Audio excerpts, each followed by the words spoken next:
Hey, and welcome to Matt and Jess TV. I am Matt Rose. And I'm Jessica Bun Bun. This is our Only Murders in the Building, Season 5, Episode 10 reaction and review. Guys, fellow sleuths, we have made it to the end of another season. Absolutely. So, who out there is feeling this ending with Mayor Tillman being the murderer? I'm feeling it. Hey! I will say, I actually probably spent too much time thinking about this. I was like trying to internally rank the finales in my head. I will say this is the number 3 best finale. I think it is better than the ending of season 2, which I still don't understand the Poppy stuff. Like, there's a lot of things that don't make sense with it. That's better than the end of season 3. I think season 1 and season 4 are the 2 best finales, and it kind of just sits in the middle. Yeah, I think the issue with this, everybody have your hard hats on, is that it felt pretty predictable because of a lot of the stuff that they did at the very beginning of this. I mean, the mayor being at Lester's funeral, it was a bit strange. You brought up that then a couple episodes later, he's showing up at this date of Charles and Sophia, also a bit weird. It really felt like it. And the motivation around it as well with the casino. And he is like the main player. He is the person in power of these billionaires to be able to make this casino happen. It just made total sense. However, even with the predictability of it being the mayor, I mean, it played out really cool. Yeah, that's the thing. If you land the plane, I'm not going to be that mad if we saw some of it coming. And I feel like there was just a lot of really good comedy. They tied up a lot of loose ends along the way, like the how this happened. There were a lot of things I was wondering about that. Yeah, we have talked about the mayor being the killer for a long time, Yes. but there were still little threads that I couldn't really tie together, and it's not just because I'm not very good at knots. It's because a lot of things just didn't make sense yet in my head. Yes. But then we have the big cliffhanger at the end of this finale, just like all is not okay in Oklahoma. All is not okay for Cinda Canning. It is not. And while this could have been very surprising, Yes. there's a lot of you guys out there, internet sleuths, that have been here with us this season and many seasons that figured out that it was going to be Cinda that was killed off before this happened. Now, full transparency, screeners go out for this show. Yeah. This finale did not come out to us, and they said specifically that they didn't want this to get spoiled. Yeah. But Hulu spoiled it themselves by releasing the soundtrack and putting up on IMDb that Tina Fey was in one episode and she hadn't been in any of it now. So at that point, everybody out there had connected the dots with this and figured out that it was her. Well done, Hulu, for spoiling your own show. Okay, the soundtrack thing is the part that I'm the most infuriated about because you guys literally released this past Friday. Yes. You could have waited a few more days when the final track on that soundtrack is a modified version of the All Is Not Okay in Oklahoma theme that everyone associates. You're not going to have that if the person being killed is randomly Teddy Demas. It's just like that just doesn't work. No, it doesn't work. And it was really shocking to see that they had released that and thought that their audience wasn't going to figure that out. I mean, it's been 5 seasons.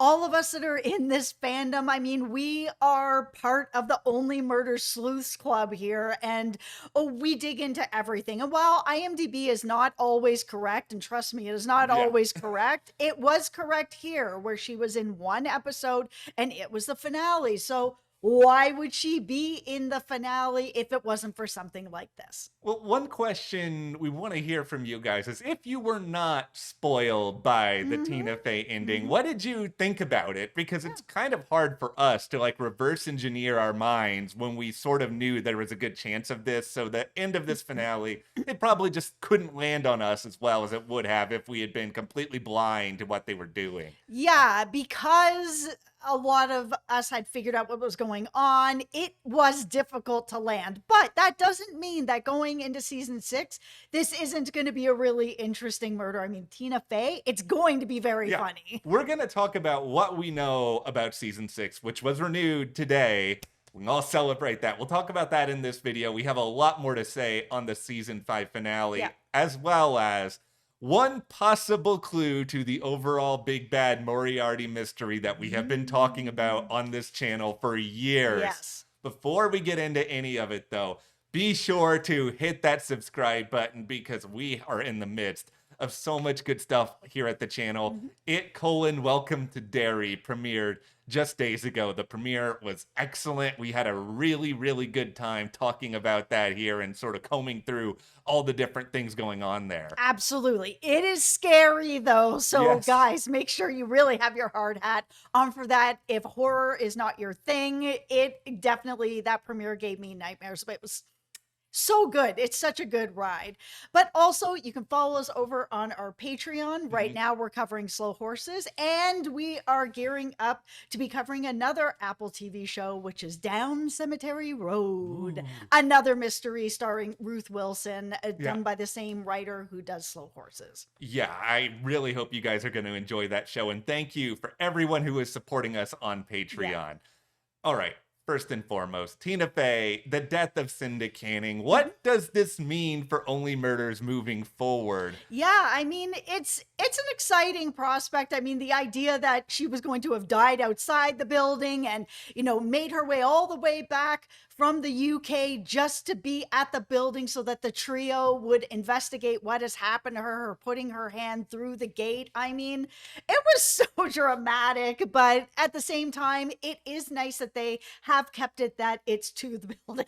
It was so funny. There's a couple of moments in this episode that just audibly made me laugh. The idea that Cinda's last dying wish was making sure the Darkonia trio could investigate her Yes. death. Yeah. It's both silly and also perfect for this show because this is full circle. Everything at the start of this series was about the trio getting together because of podcasts like Yes. Cinda Canning. And now she's dead. What are they going to do about this? They're going to feel indebted, obviously, and they just can't help themselves. They really just don't have enough else going on in their life. Yeah, I mean, they've had a very up and down relationship with her over time, but I mean, it really ended in a way with them that there was some respect between them. So Yes. the fact that Cinda is, you know, traveled back across the pond over here to die in front of the Arconia, I mean, she really must believe in them. And after 5 seasons of solving these murders, yeah, okay, maybe they're not the best at everything, but they do always get the job done. What I really like about the cliffhanger is it's not just Cinda Canning, it's the writers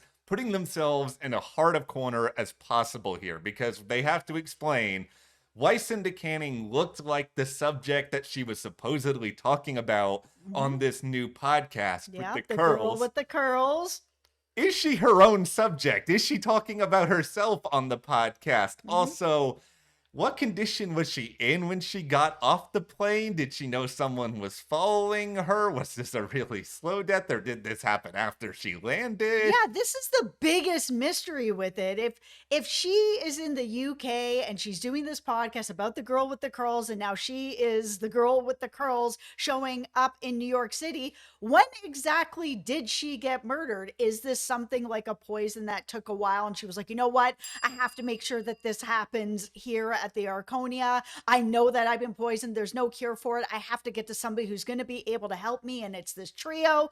Or did somebody follow her and she was like, okay, I know that I'm close to the Arconia and I know that I'm dying, so I got to stop here. And I think that that's what's going to make this next season so much fun because we do know that they are going to the UK in season 6. And this is where I have the most hesitation. And I want to give them as much faith as I possibly can because the show is always entertaining. Yes, this season took a little bit of time to get going, but I've thought the Yes. second half of it was really, really strong. The idea of, okay, how much time are we spending in the UK? And with that, what are we just not going to see Uma or Howard or any of our other Arconia residents? Okay, I'm on the other side of this Okay. this time around. Normally, I like it when the murders are in the building and everything is in the building.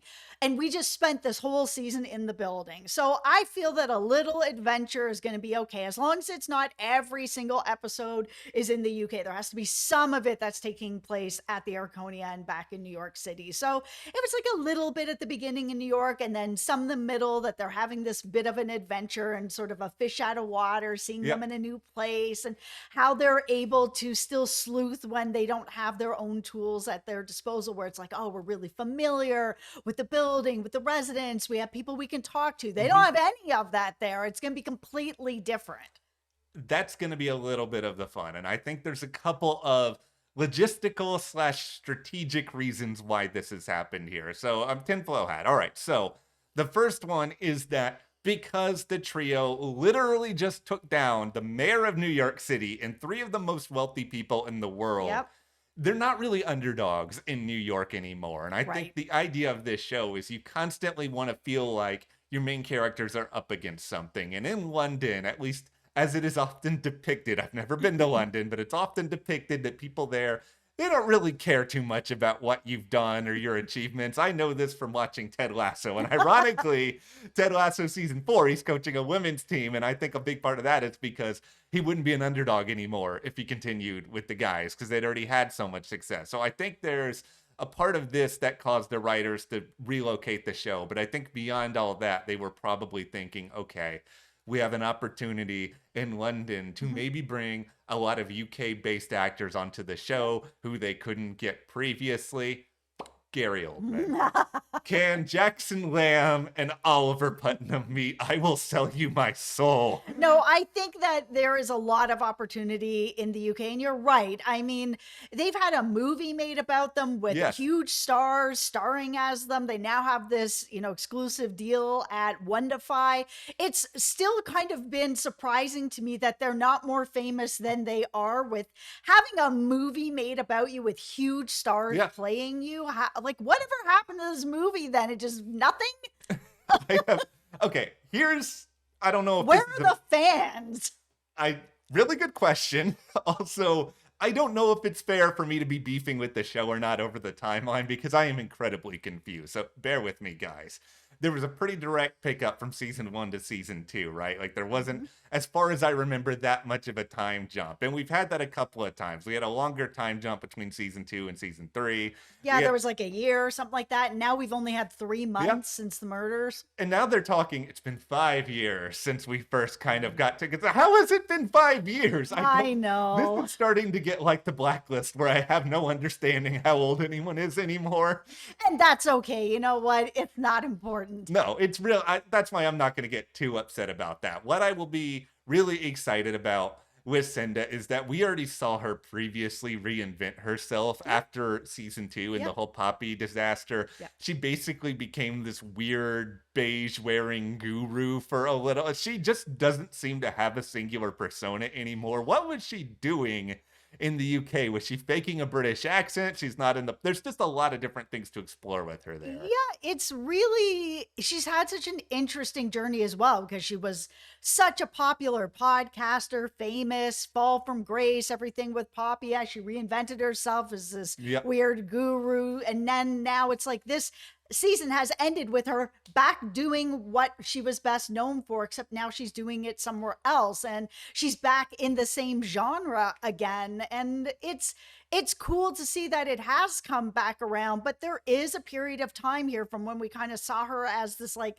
weird beige guru Yes. to getting back on the horse again and having this podcast be popular enough out in the UK. So what has happened in that space? And that's what I'm excited to see. Yeah, I think we're going to get a whole new slew of suspects, hopefully some really fun guest stars. One thing that's really worth noting here before we wrap up this cliffhanger portion of our program is there are some interviews that are out there, some of them with John Hoffman, the showrunner. There's nothing that's being said right now that suggests that season 6 is the final one. I was a little bit worried at first with the whole full circle aspect of it, that they were going to wrap things up with Cinda, but it does seem like they're just going to keep making this show so long as it performs well and the actors are happy to do it. And here's the thing for me, it is full circle, kinda. Like, I understand that it's, they started listening to the podcast and the last murder is the person of the podcast that they were listening to. However, for me, more full circle would be if they killed off Jan or Howard, and Howard is the big bad of the entire series. Like, it feels like if there is a big big bad of this whole series, and we feel that there is, Yeah. and we feel it could be Howard, Mhm. that he would be the victim plus the big bad of the whole series, and that would be the juiciest final season. If they do this double whammy, you guys in the video better be prepared for the virtual parade that I will throw Jess and her on for, because I have not heard anyone say that he's going to be the victim and the big bad. It is you, and I think Oh, that thank is you.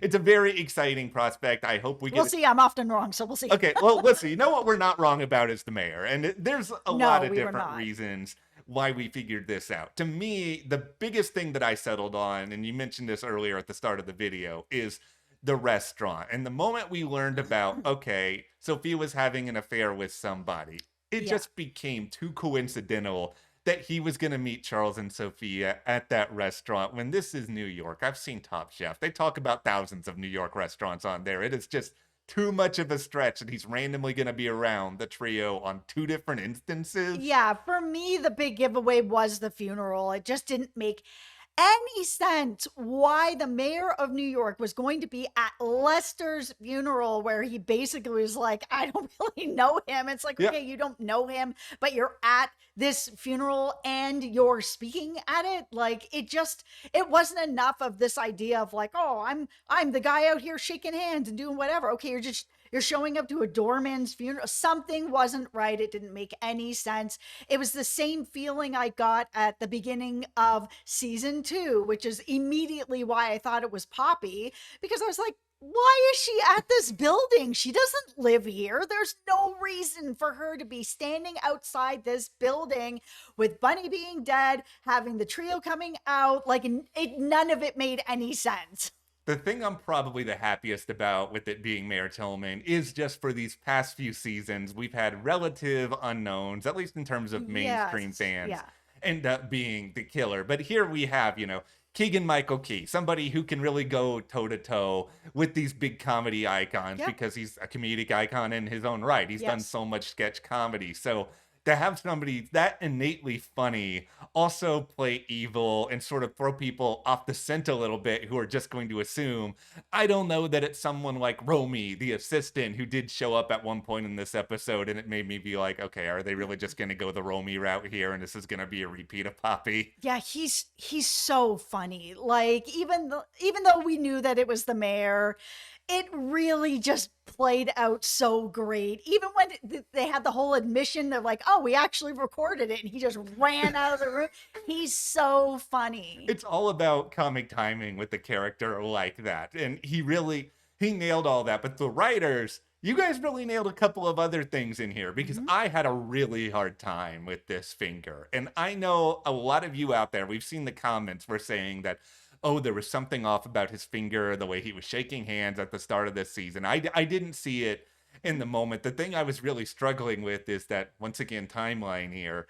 Foreseeably, it didn't feel like there was a lot of time for the mayor to have like an elaborate fake finger made that looked exactly like his own. But I guess, I don't know, when you have these kind of resources, you figure it out. Yeah, maybe you do figure it out. Maybe Rudy comes back from the dead and Brian Moser makes him a finger. Something had to happen here in order for all of this to work. No, the way that it played out, where it was like the mayor was the person who was having an affair with Sophia, that is something that, Yeah. we figured out here at the channel as well, and that Nikki figured it out. He's the person who chopped off the finger. All of that makes complete sense. Yes. I mean, I always felt like once I found out about the affair, that was like, whoever is having the affair is absolutely the murderer, because Nikki did not specify who that person was, even though he was like, I saw him with my own eyes. I was like, well, then why aren't you telling us? And it's because he's the murderer.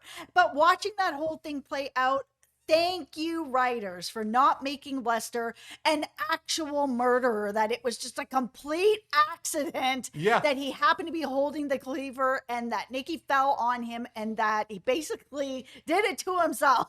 That's the thing. They didn't betray the Lester character. No, they I was didn't. so like, it I was was great that he was upset, obviously, about Yes. what Nikki was doing, and that he felt like he killed Yeah. Nikki, and that bought everything when it comes to Randall. So they Yeah. tied that part of it together really, really well, along with, the mayor's anger, but the mayor's fear as well of what's going to happen if everything comes out here. I need my finger. I need to make sure that this doesn't come out because anything could doom my campaign. They orchestrated the timing of that really, really well, where if this was, I don't know, 3 years from an election, maybe Tillman has a little bit more time to cover all this up, but there's a real sense of urgency and panic with this guy. Yeah, to the point that he actually has the trail chained in the basement. It's like, you guys are going to be the final murders in the building. I had a chill down my spine when he said that. I was like, oh my God. I know that this isn't true and that this is going to be fixed. But what a line. That was just such a villain line. It was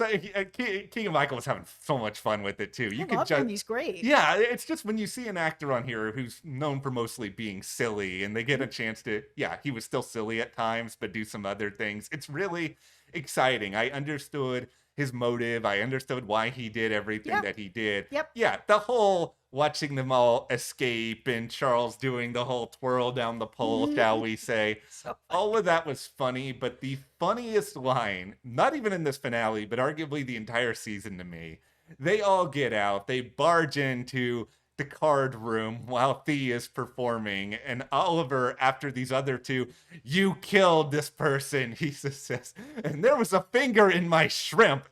The way Marty said this, if I was in the room, I would have ruined the entire take. How do you not just hilariously laugh after that? I was laughing so hard at Thea when she had finished performing. Camilla was like, and this is going to be somebody who's going to have a spotlight here at the casino. And she's like, I'm so conflicted. And that entire 5 minutes. So funny. The 5 minute stretch from Thea performing to them getting out to Marty saying that lie, all of it was just comedy perfection. And, this season's had its highs and lows, but it's just a reminder that when all of these people are hitting, like they're hitting it out of the park, and all of that, despite what we knew about the finale going in, really, really satisfying. Let's talk about the big bad. So last season, they had a lot more on it where they did talk about, who poisoned Winnie, the note on the door, all kinds of stuff they had last season. And this season, there was one thing, and it was in this finale. Yeah, and it even took a second for us to start the clock it. So we get to the end of this episode, and it has been revealed now that Howard, good on you. You got yourself a new man. Yeah. So cute. Yes, sure, he's one of Sophia's sons, and he might be a little bit emotionally damaged, but you know what? You go off, King. It's not often I say this word, or I may have never said this word, but Howard and the dry cleaners with him. You got some riz, Howard, the way he was able to just sort of pick that guy up. But okay, so there was this moment at the end of the finale where these two are walking off and we hear about gardenias and how they are poisonous to animals. Winnie. Everyone remember what happened to Winnie all the way back in the first season. It can't be a coincidence that just this mere idea is being brought up and in a scene with Howard. Yeah, with Howard. That, he's being given flowers by Vinny, and they are these gardenias.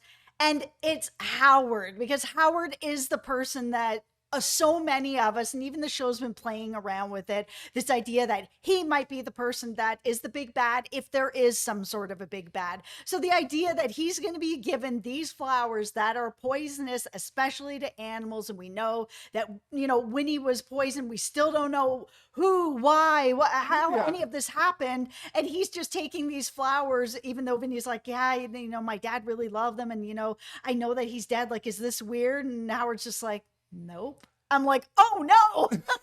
There's something there, even if it's just that the writers wanted to remind us of this story. Yes. Like, based on what we said earlier, clearly they're not in any hurry to end this show. They're probably going to sprinkle these clues throughout, but I at least appreciate them addressing it, making it clear, okay, we haven't entirely forgotten about it. Yeah, and I'm really glad about that, because they really did open that up huge last season in a way that, I said this in the video last season, that I wasn't that happy about. I wasn't that happy that it was the three actors that were, portraying them in the movie that all of a sudden were like, this. I was just like, oh man, like, we've been going with our trio for 4 seasons and you guys just show up and you have all the answers. Like, that was kind of... Agreed, totally. Okay, so one other thing I want to tip the cap to the show for is how they wrapped everything up here with Jay. First and foremost, I never thought that there was nothing underneath that and that he was totally. I don't know why. That's on me. That's really not even on the show anymore. I should have figured that out. I had no idea. I thought they were gambling fingers. Like, honestly, him and his idea of like, oh, I just bandage this up so that maybe somebody would feel bad for me and give it back. It was just the tiniest of wins here to see, okay, Jay, he's bad, but he's got maybe a tiny bit more of a moral compass than these other two billionaires. He absolutely does. I mean, going and confessing their part in moving Nikki's body and all of this stuff that happened. I mean, he didn't have to do that. He's implicating himself, them, everybody. So goodbye, Jay. Now we don't have to see you ever again, and Mabel can move forward. Well, we'll see. I think he's gone. Yeah, I think he's gone too. Okay, there's only one thing I Theo.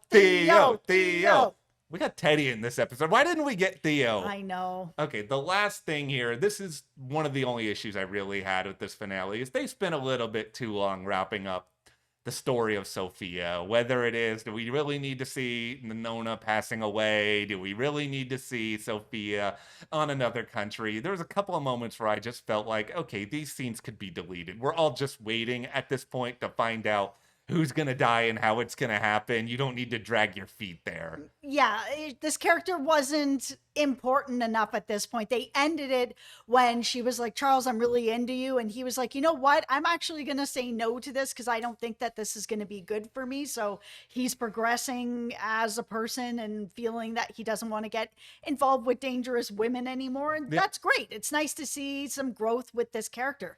That was the end. I don't care that she's somewhere off drinking wine and being rich. None of it matters to me how it ends after that. No, I mean, sure, it was nice to see that Lorraine got her place in the Arconia and like that part of it was settled. But overall, big picture, I'll admit first half of this season, I was a little bit worried that are the wheels starting to come off with this show? Like what's going to happen? But this second half, they really picked it up and I really enjoyed it. And now I'm sitting back and being all over again like, all right, guys, keep churning these out. Do however many seasons you want. Yeah, I'm really excited about the next season. Like, the beginning of this season for me, it was dragging a bit, but it did pick up its pants. Especially this finale was really good. I really enjoyed it, even though it was predictable. They paid it off really well. I think they had a really good cast this season, even though it wasn't like the biggest names that they've ever had on the show. I mean, it's hard to top Sting, I know.